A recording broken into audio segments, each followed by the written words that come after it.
कर्म ही नहीं शांति और धैर्य की भी संदेश वाहक है कृष्ण की गीता। करीब 5000 साल पहले कुरुक्षेत्र की भूमि पर दिया गया गीता का ज्ञान आज भी उतना ही समकालीन और मौजूद है जितना कि वह अर्जुन को सुनाते समय था। गीता का उपदेश मोह में पड़े अर्जुन को कर्म के लिए प्रेरित करने वाला केवल एक प्रसंग नहीं है, बल्कि यह महाभारत की घटित घटनाओं और उनमें निहित कारणों का संक्षेपीकरण भी है। इस आधार पर देखें तो महर्षि वेदव्यास का लिखित यह काव्य ग्रंथ खुद में गीता की ही विस्तार कथा है, जिसमें सत्य, धैर्य, शील और मानव जीवन की आधारभूत भावनाएं शामिल हैं। गीता जयंती के मौके पर इसी पावन गीता की बात। कर्मयोग का ज्ञान सिखाने वाली गीता और इस ज्ञान का मंत्र देने वाले श्री कृष्ण एकमात्र योगेश्वर हैं। महाभारत का भयंकर युद्ध भले ही कौरव पांडवों के बीच लड़ा गया हो, लेकिन वास्तव में इस युद्ध के नायक वासुदेव कृष्ण ही हैं। वैसे भी यह युद्ध व्यक्ति विशेष के विरोध में नहीं था, बल्कि यह युद्ध धूर्तता और कुटिलता के विरोध में होने वाला महासंग्राम था। कौरव पक्ष से यह दोनों हथियार दुर्योधन का मामा और गांधार राज शकुनि चला रहा था। कृष्ण उचित जवाब देने की प्रतीक्षा में केवल उसे मौका दे रहे थे। समय आने पर उन्होंने गीता ज्ञान का मंत्र फूंका और कुटिलता के सारे बादल छंट गए। वासुदेव की गीता का मंत्र केवल कर्मयोग का सिद्धांत ही नहीं रखता है, बल्कि धैर्य और शांति के भी उदाहरण देता है। महाभारत के प्रकरणों में ऐसे कई प्रसंग आते हैं। दुर्योधन की हार के बाद भी बाकी था युद्ध। महाभारत के युद्ध का यह 18वां दिन था। दुर्योधन की जांघें टूटने के साथ भीम की प्रतिज्ञा पूरी हो चुकी थी और कौरव सेना की सारी शक्तियां भी छिन्न-भिन्न हो चली थीं। 18 दिन लंबे इस प्रयाण के बाद पांडव थककर चूर हो चुके थे और अब जबकि दुर्योधन उठने लायक नहीं बचा था, तो इसे ही अपनी जीत मानकर दबे पांव शिविर की ओर बढ़ रहे थे। थोड़ी ही दूरी पर कौरव सेना का शिविर दिखने लगा, जहां अब बचे हुए पांडव सैनिक पड़ाव डाले हुए थे। पांडवों के पहुंचने पर सात्यकी ने उन्हें प्रणाम किया, जीत की बधाई दी और उनके थके हुए शरीर देखकर यहीं विश्राम के लिए कहा। अर्जुन ने कृष्ण की ओर देखा तो लगा कि वे कुछ कहना चाहते हैं, लेकिन तब तक महाबली एक कक्ष के द्वार तक पहुंच गए थे। ऐसे में सभी ने भीतर चलना ही श्रेष्ठ समझा। पांडव प्रसन्न थे, लेकिन क्यों मौन थे वासुदेव कृष्ण? रात्रि भोज के समय भी कृष्ण को मौन देखकर युधिष्ठिर ने अर्जुन की ओर इशारा किया और उनके मन की थाह लेने की कोशिश की। पार्थ संध्या समय से ही इस मौन सागर की भीतरी हलचल को देख रहे थे, लेकिन तब उन्होंने बड़े भैया बलभद्र के क्रोध को इसका कारण समझा था। लेकिन विजय की इस बेला में अपने सखा का इस तरह मौन हो जाना उन्हें अखर रहा था। अर्जुन ने कहा, मधुसूदन, अब तक आपने बड़े भैया को विजयश्री की शुभकामनाएं नहीं दी, क्या अभी कुछ शेष है? माधव बोले, हाँ अर्जुन, अभी 18वें दिन के कुछ पहर शेष हैं। इस पर भीम तुरंत बोल पड़े, लेकिन शत्रुओं का मुखिया तो वहाँ तालाब के किनारे औंधे मुंह पड़ा है। इस वाक्यांश में महाबली में अभी अभी उपजा दर्प भी शामिल था।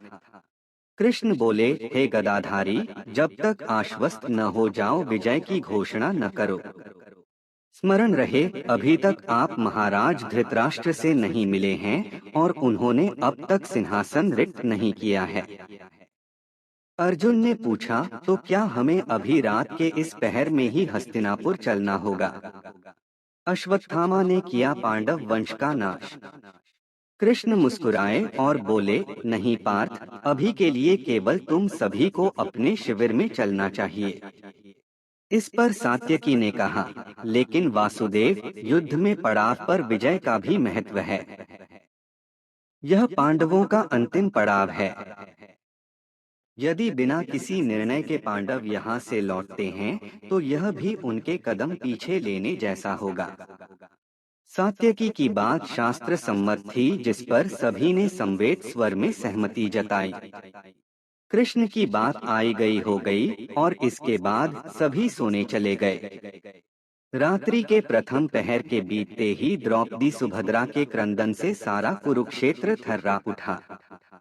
शोर सुनकर सभी भागे भागे पांडव शिविर में पहुंचे तो वहां पैरों तले जमीन खिसक गई थी। भूमि पर पांचों पांडव पुत्रों और पांडव सेनापति धृष्टद्युम्न के सिर कटे शव पड़े थे। अब सभी कृष्ण को देख रहे थे और वे जड़वत खड़े थे, मानो कह रहे हों कि मैंने कहा था कि आज की रात अपने शिविर में चलो। पांडव दुर्योधन की जंघा टूटने को ही अपनी विजय मान बैठे थे और बिना घोषणा के ही आश्वस्त हो रहे थे। कृष्ण ने दिया धैर्य का संदेश। अश्वत्थामा के इस दुष्कृत्य के बाद वासुदेव कृष्ण ने अर्जुन समेत पांडवों को संभाला और उन्हें सांत्वना दी। युधिष्ठिर को समझाते हुए कहा कि विलाप न करिए बड़े भैया, आइए चलें, अश्वत्थामा को उसके कृत्य का दंड तो देना ही होगा। इसी के साथ उन्होंने कहा कि हर किसी को किसी कार्य या उद्देश्य की अंतिम स्थिति तक धैर्य बनाए रखना चाहिए।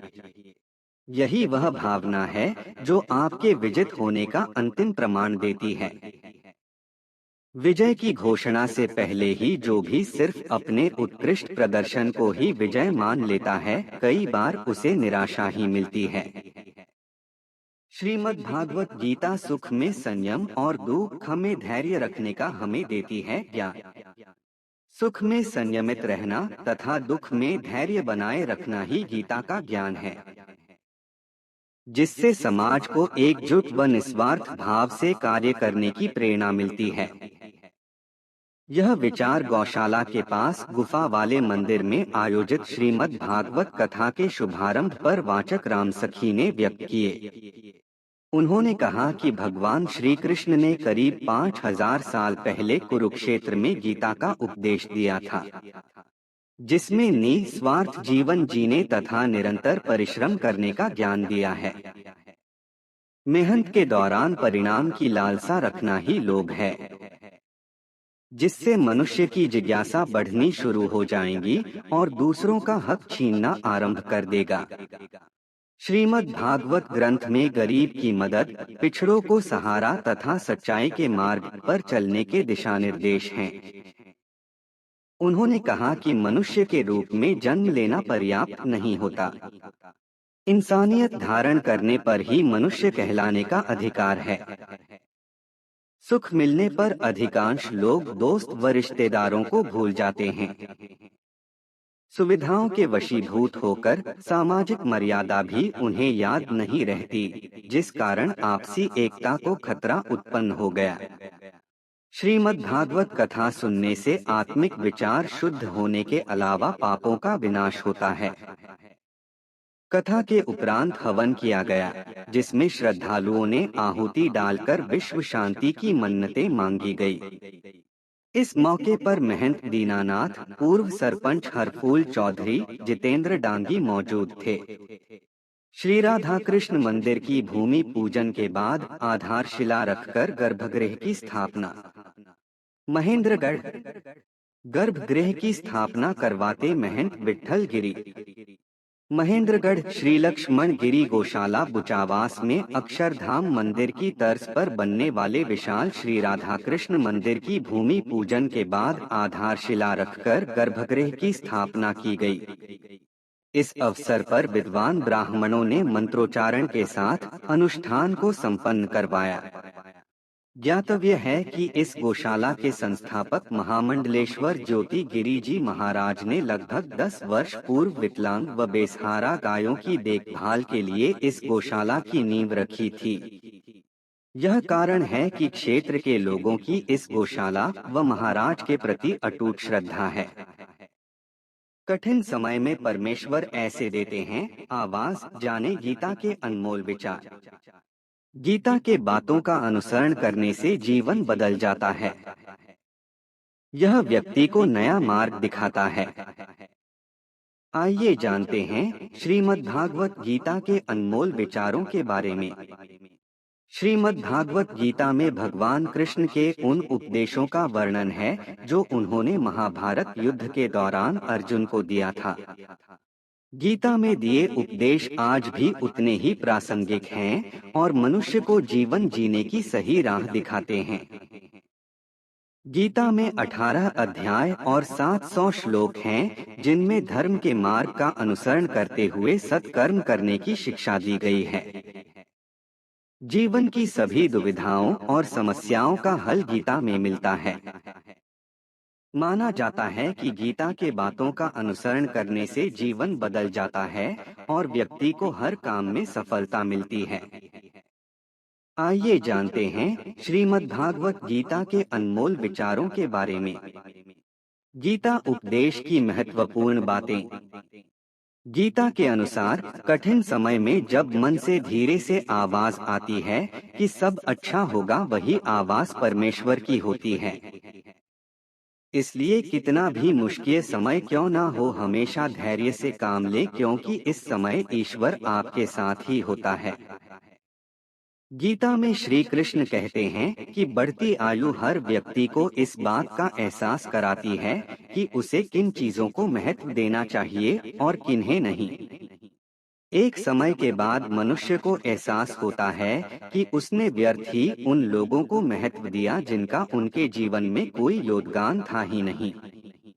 जब भी मन परेशान हो तो एक गहरी सांस लेकर अपने सारे कष्ट, दुविधाएं और परेशानी प्रभु के चरणों में समर्पित कर दीजिए, क्योंकि जीवन की सारी परेशानियां प्रभु के चरणों में आकर समाप्त हो जाती हैं। गीता में श्री कृष्ण कहते हैं कि हर व्यक्ति को अपने क्रोध पर काबू करना चाहिए। क्रोध आने पर व्यक्ति का खुद पर नियंत्रण नहीं रहता है और वो आवेश में आकर गलत काम कर बैठता है। गीता के अनुसार जीवन का कोई भी फैसला कभी भी क्रोध में आकर नहीं करना चाहिए, क्योंकि क्रोध में लिए गए फैसले अक्सर गलत होते हैं। इन फैसलों से व्यक्ति आगे चलकर बहुत पछताता है। इसलिए क्रोध आने पर भी खुद को शांत रखने का प्रयास करें। श्री कृष्ण कहते हैं, मनुष्य को उसके कर्मों के अनुरूप ही फल मिलता है। इसलिए परिणाम के बारे में सोचे बिना व्यक्ति को सिर्फ सही कर्मों पर ही ध्यान देना चाहिए। जो व्यक्ति क्रोध, लालच, मोह, अहंकार जैसी बुराइयों से दूर रहता है और अपना कर्तव्य पूरा करता है, उसे भगवान की विशेष कृपा मिलती है। महाभारत युद्ध से पहले अर्जुन सब कुछ छोड़कर संन्यास धारण करना चाहते थे। तब श्री कृष्ण समझाया, धर्म और कर्म का महत्व, हर व्यक्ति को अपना कर्तव्य पूरा जरूर करना चाहिए। महाभारत युद्ध के पहले दिन ही अर्जुन विरोधी पक्ष में भीष्म पितामह, द्रोणाचार्य, कृपाचार्य और अपने कुटुंब के लोगों को देखकर धनुष बाण उठाने से मना कर दिया था। वे अपने परिवार के लोगों से युद्ध नहीं करना चाहते थे और सब कुछ छोड़कर संन्यास धारण करने का विचार कर रहे थे। उस समय श्री कृष्ण ने अर्जुन को धर्म और कर्म का महत्व समझाया था। श्रीमद् भगवद गीता के 6 अध्याय के पहले श्लोक में श्री कृष्ण कहते हैं कि अनाश्रितः कर्मफलम कार्यं कर्म करोति यः स सन्यासी च योगी च न निरग्नेन चाक्रियः। अर्थ, श्री कृष्ण ने अर्जुन से कहा कि जो व्यक्ति कर्मों के फल के बारे में नहीं सोचता है और सिर्फ अपना कर्तव्य पूरा करता है, वही सन्यासी और योगी कहलाता है। सिर्फ अग्नि का त्याग करने वाला सन्यासी नहीं कहलाता है और केवल कर्मों का त्याग करने वाला योगी नहीं होता। श्रीमद् भगवद गीता के पहले अध्याय में अर्जुन सोच रहे थे कि युद्ध भूमि छोड़कर संन्यास धारण करना श्रेष्ठ है। उस समय अर्जुन ये नहीं मालूम था कि जो व्यक्ति निस्वार्थ भाव से कर्म करने वाला कर्मयोगी व्यक्ति ही सन्यासी कहलाता है। तब श्री कृष्ण ने अर्जुन को कर्मयोगी और सन्यासी के बारे में बताया। जितात्मनः प्रशांतस्य परमात्मा समाहितः शीतोष्ण सुख दुःखेषु तथा मानापमान्योः। श्रीमद् भगवद गीता 6.7। श्री कृष्ण अर्जुन को समझाते हैं कि जो व्यक्ति स्वयं पर नियंत्रण पा लेता है, उस सुख दुख और मान अपमान का असर नहीं होता है। ऐसे लोगों को ही भगवान की कृपा मिलती है। स्वयं पर नियंत्रण पाना यानी क्रोध, लालच, मोह, अहंकार जैसी बुराइयों से दूर रहना।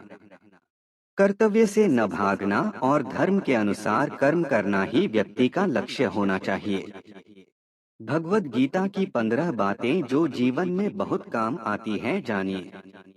आपको तो पता ही है कि हम एक से एक बढ़कर लेख लाते हैं, जिससे आपको एक प्रेरणा मिलती है, जिनको पढ़कर आप एक नई ऊर्जा से अपने आप को पाते हैं, ऐसी एक नई ऊर्जा से पते हैं।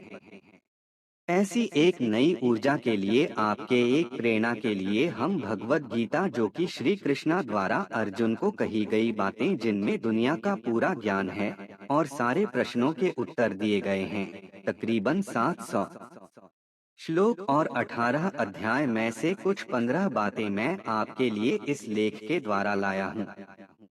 युवा पीढ़ी की सफलता के ज्ञान से संबंधित हमारी जानकारी आपको बताती है कि कुछ ऐसी पंक्तियां, कुछ ऐसा ज्ञान जिनको जिंदगी में आप एक नए मुकाम पर पहुंचने में पाएंगे। इन्हें आप सिर्फ पढ़िए नहीं, बल्कि अपने जीवन में अपनाइए भी, उसी से इसका पूरा लाभ आपको मिलेगा। भगवत गीता की 15 बातें जो जीवन में बहुत काम आती हैं, जानिए। परिचय, इंट्रोडक्शन।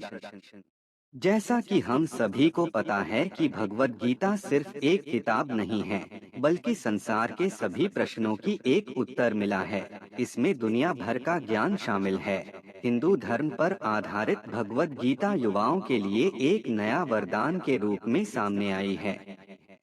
इस किताब में दुनिया के सारे प्रश्नों के उत्तरों का जवाब दिया गया है। इस किताब की बातों को अगर आप जीवन में उतारते हैं, तो आप अपने आप को एक नए राह पर पाते हैं, जिस राह पर पहुंचने का कुछ लोगों का सपना होता है।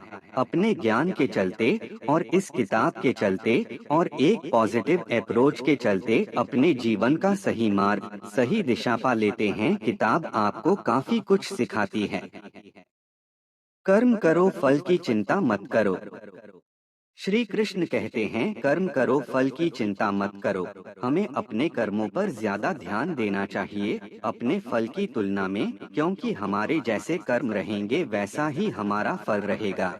हम अगर बिना रुके कर्म करते जाएंगे, तो एक ना एक दिन हमें उसका फल बहुत ही बड़े आकार में मिलेगा ही मिलेगा। इस बात को श्री कृष्ण भगवत गीता की किताब में बड़े आसान शब्दों में बताते हैं कि हमें अपने कर्म पर इतना ध्यान देना चाहिए कि हम जब अपने कर्म करें, तो हम अपने फल की अपेक्षा ना करें, उस कर्म को करते जाएं और बड़ी उपलब्धि हासिल करें। भगवान को याद शरीर से नहीं, मन से करना चाहिए। भगवान को हम जब तक शरीर से याद करते हैं, तब तक भगवान हमारे प्रतिरूप में बात नहीं करते हैं। जब तक हम ईश्वर को अपने मन में बसाकर उन्हें सच्चे दिल से याद नहीं करेंगे, तब तक भगवान खुद हमारे प्रत्यक्ष नहीं आएंगे, क्योंकि भगवान सिर्फ उन्हीं लोगों के साथ रहते हैं जो उन्हें सच्चे दिल से उन्हें मानते हैं, उनका आदर सम्मान करते हैं। इसलिए श्री कृष्ण अर्जुन को बताते हुए कहते हैं कि हम अगर भगवान को सच्चे मन से याद करते हैं, तो भगवान हमारा साथ जरूर देते हैं, हमारे अंदर एक सकारात्मकता भर देते हैं और एक नई ऊर्जा का निर्माण करते हैं, जिससे हम अपने जीवन को सफलता के मार्ग पर खड़ा कर देते हैं और भगवान उन्हीं का साथ देते हैं जो उन्हें मन से चाहते हैं। स्नेह और सदाचार की भावना रखनी चाहिए। श्री कृष्ण कहते हैं कि अगर हमारे अंदर शिष्टता और सदाचार, स्नेह का प्रेम भाव होगा, तो हम लोगों को ज्यादा अच्छी तरह समझ पाएंगे, उनसे अच्छे व्यवहार रख पाएंगे, हम समाज का भला कर पाएंगे, लोगों में अच्छी सीख दे पाएंगे, लोगों को भलाई करने के लिए प्रेरणा दे पाएंगे। अगर हमारे अंदर सदाचार और प्रेम भाव की भावना होती है, तो पूरी दुनिया हमारे साथ होती है, पूरी दुनिया हमारे लिए खड़ी रहती है, क्योंकि हम जितना ज्यादा प्रेम भाव लोगों के प्रति रखेंगे, उतना ही प्रेम भाव लोग हमें देंगे। प्रेम भाव से दुनिया का अस्तित्व है और प्रेम भाव से ही दुनिया का विनाश है। प्रेम भाव के बिना जीवन असंभव है, क्योंकि अगर लोगों के बीच प्रेम भाव नहीं होगा तो लोग एक दूसरे को कभी समझ ही नहीं पाएंगे। एक दूसरे में ईर्ष्या की भावना को पैदा करके इस पूरी सृष्टि का विनाश का कारण बनेंगे। क्रोध पर नियंत्रण करना।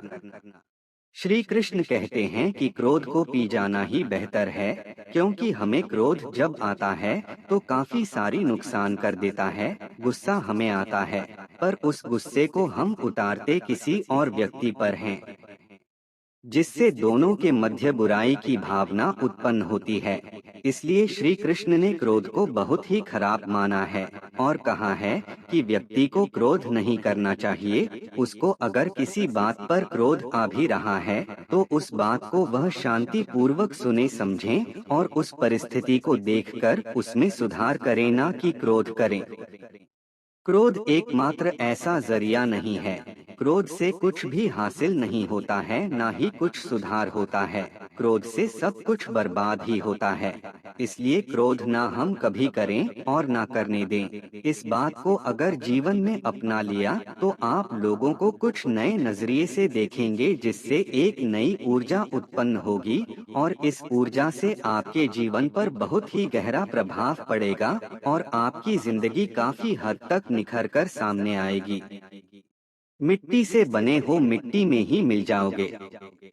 श्री कृष्ण ने क्या खूब कहा है कि हम व्यक्ति एक कठपुतली हैं, जो कि आते हैं इस दुनिया में और चले जाते हैं। उनके ना तो आने का समय निश्चित रहता है और ना ही जाने का समय निश्चित रहता है। एक सीमित समय के लिए आते हैं और इस दुनिया से चले जाते हैं। इस बात को श्री कृष्ण अपनी इन पंक्तियों में कहते हैं कि व्यक्ति मिट्टी से ही बना है और वह मिट्टी में मिल जाता है। उसका अस्तित्व सिर्फ इतना ही है।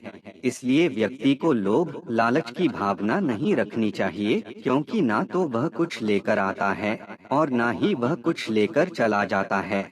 वह जिंदगी भर काम करता अपने दूसरों के लिए है और मरने के बाद वह दूसरों के लिए ही सब कुछ छोड़ जाता है। इसलिए हमें लोभ लालच की भावना छोड़कर सदाचार की भावना अपना लेनी चाहिए, क्योंकि इसी में सारे जगत की भलाई है। क्या लेकर आए थे, क्या लेकर जाओगे? श्री कृष्ण कहते हैं कि व्यक्ति इस दुनिया में ना कुछ लेकर आया था और ना कुछ लेकर जाता है। फिर व्यक्ति इतना लालच, लोभ और अहंकार किस बात का दिखाता है, जब उसके पास अपना कुछ भी नहीं है। उसके पास उसका नाम भी खुद का नहीं है, वह भी दूसरे ही देते हैं, तो लोग अपनी लालच क्यों दिखाता है?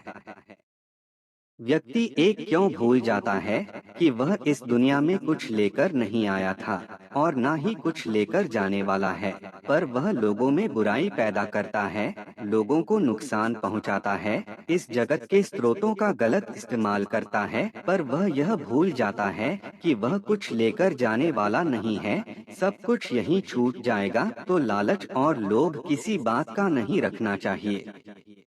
हमें लोगों से प्रेम भावना का व्यवहार रखकर इस दुनिया को अपना मानकर अपनी जिंदगी इस दुनिया पर ही निछावर कर देनी चाहिए और उन्हीं के लिए काम करना चाहिए, क्योंकि अगर व्यक्तियों में स्नेह भावना का भाव आ गया तो यह दुनिया बदलते देर नहीं लगेगी। चिंता छोड़ धैर्य रखना सीखो। इस दुनिया के लोगों की यही परेशानी है कि वह किसी न किसी बात को लेकर चिंता करते रहते हैं और दूसरों की जिंदगी में पर नजर डालते हैं और देखते हैं कि उनकी जिंदगी कितनी आसान है, कितनी अच्छी है, पर वह अपनी जिंदगी की बुराई करते रहते हैं, चिंता करते रहते हैं। हर व्यक्ति को जीवन में किसी न किसी बात की चिंता परेशानी रहती है, पर उसे अपनी जिंदगी कभी अच्छी नहीं लगती है। उसे दूसरों की जिंदगी अच्छी लगती है, उसी पर उसकी नजर रहती है।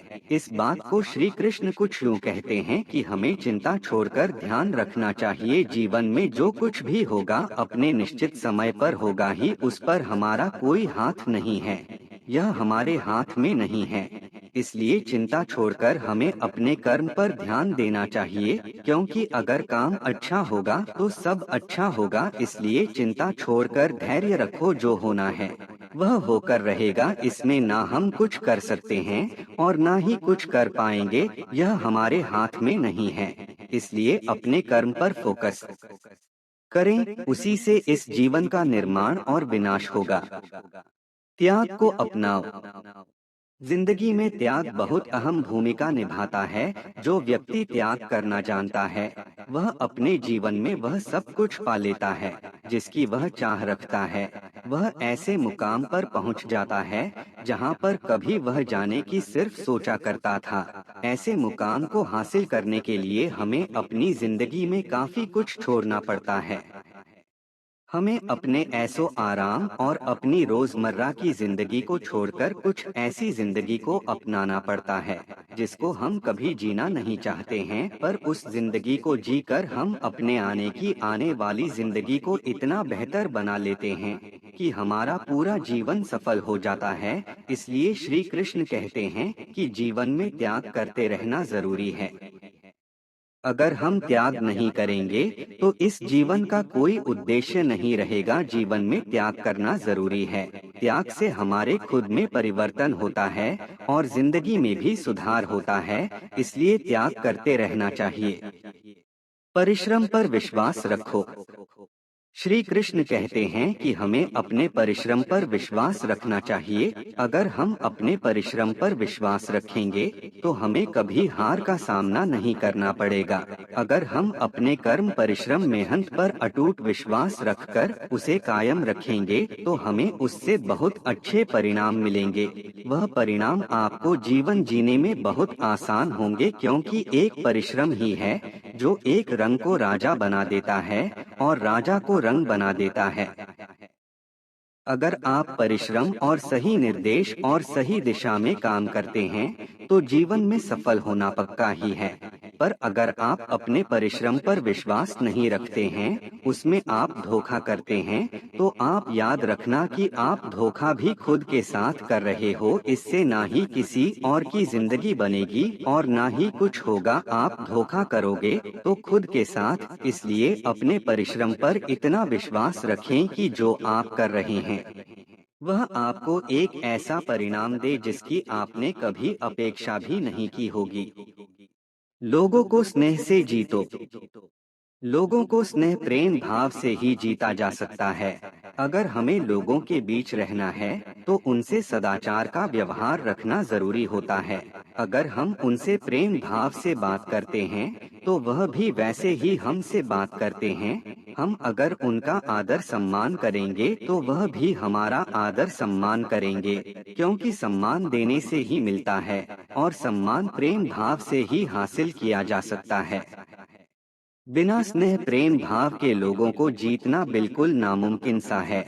अगर हम लोगों से अच्छे से बात नहीं करेंगे तो लोगों को हम बिल्कुल भी पसंद नहीं आएंगे और इससे हमारी हार होगी। अगर हमें लोगों को जीतना है, उनके मन में हृदय में एक अच्छी जगह बनानी है, तो उनका सम्मान और उनके लिए प्रेम भाव हमारे अंदर उपस्थित होना चाहिए।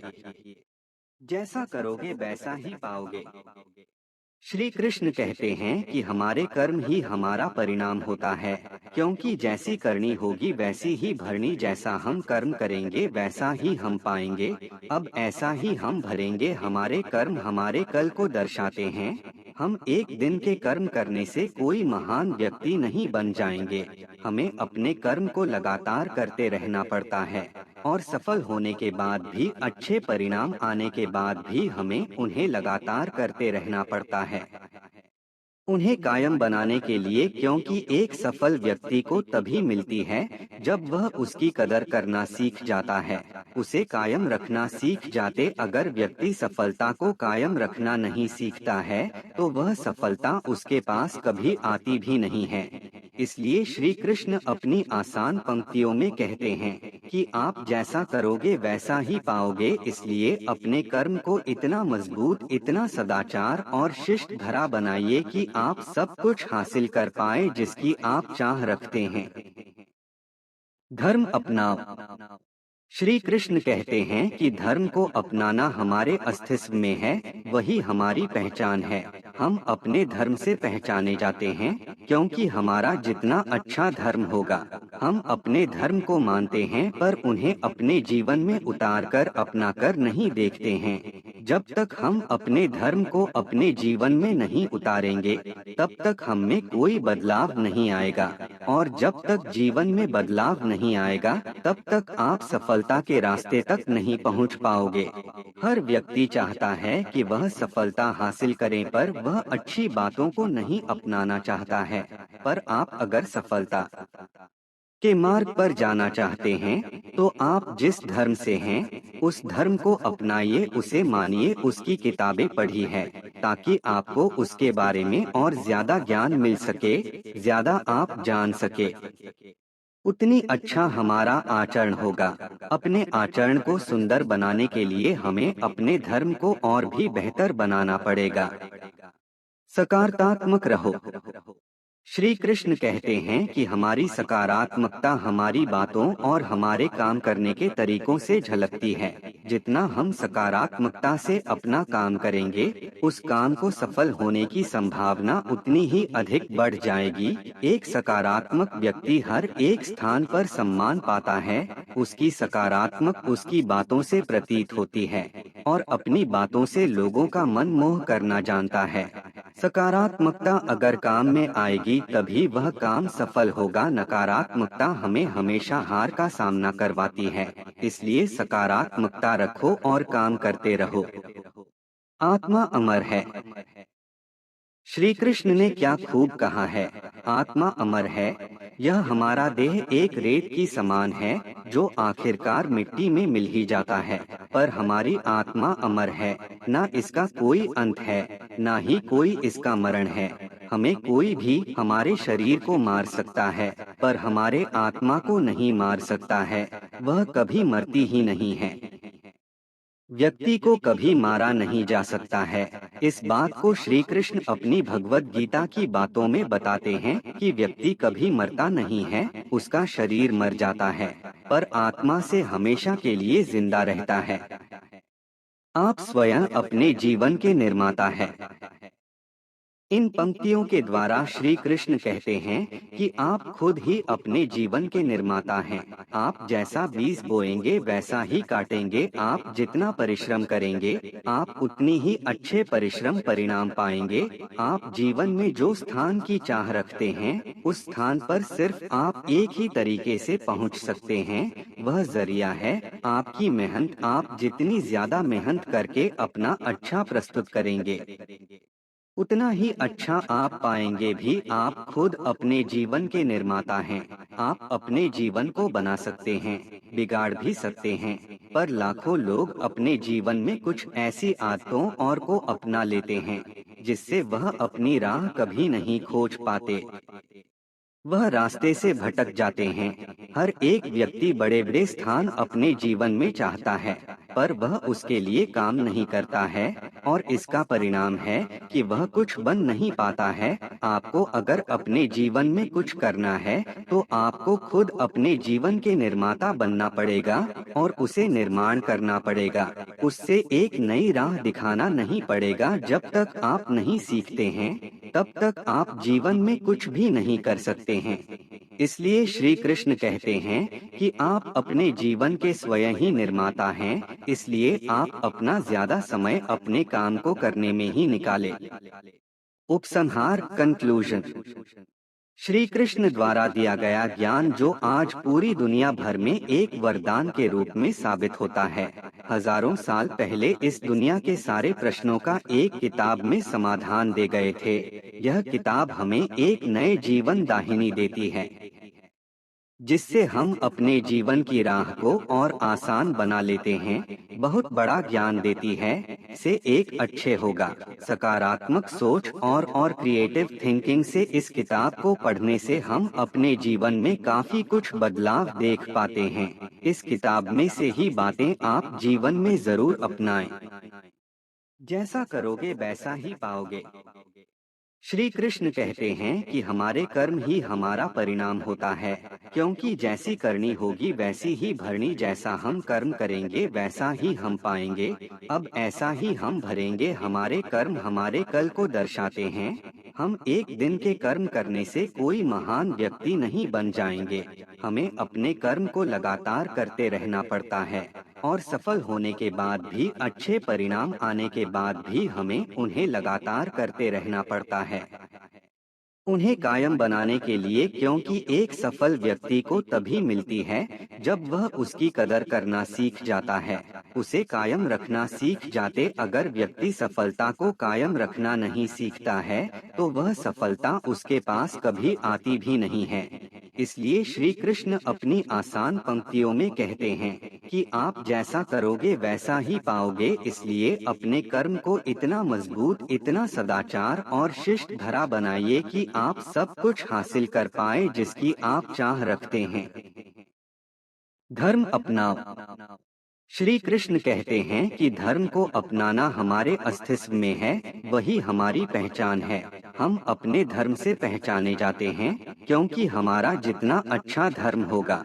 हम अपने धर्म को मानते हैं पर उन्हें अपने जीवन में उतारकर अपनाकर नहीं देखते हैं। जब तक हम अपने धर्म को अपने जीवन में नहीं उतारेंगे तब तक हम में कोई बदलाव नहीं आएगा, और जब तक जीवन में बदलाव नहीं आएगा तब तक आप सफलता के रास्ते तक नहीं पहुंच पाओगे। हर व्यक्ति चाहता है कि वह सफलता हासिल करे पर वह अच्छी बातों को नहीं अपनाना चाहता है। पर आप अगर सफलता के मार्ग पर जाना चाहते हैं तो आप जिस धर्म से हैं उस धर्म को अपनाइए, उसे मानिए, उसकी किताबें पढ़ी है ताकि आपको उसके बारे में और ज्यादा ज्ञान मिल सके।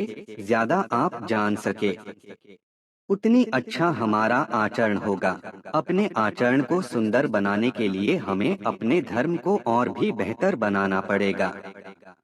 सकारात्मक रहो। श्री कृष्ण कहते हैं कि हमारी सकारात्मकता हमारी बातों और हमारे काम करने के तरीकों से झलकती है। जितना हम सकारात्मकता से अपना काम करेंगे उस काम को सफल होने की संभावना उतनी ही अधिक बढ़ जाएगी। एक सकारात्मक व्यक्ति हर एक स्थान पर सम्मान पाता है। उसकी सकारात्मक उसकी बातों से प्रतीत होती है और अपनी बातों से लोगों का मन मोह करना जानता है। सकारात्मकता अगर काम में आएगी तभी वह काम सफल होगा। नकारात्मकता हमें हमेशा हार का सामना करवाती है। इसलिए सकारात्मकता रखो और काम करते रहो। आत्मा अमर है। श्री कृष्ण ने क्या खूब कहा है, आत्मा अमर है।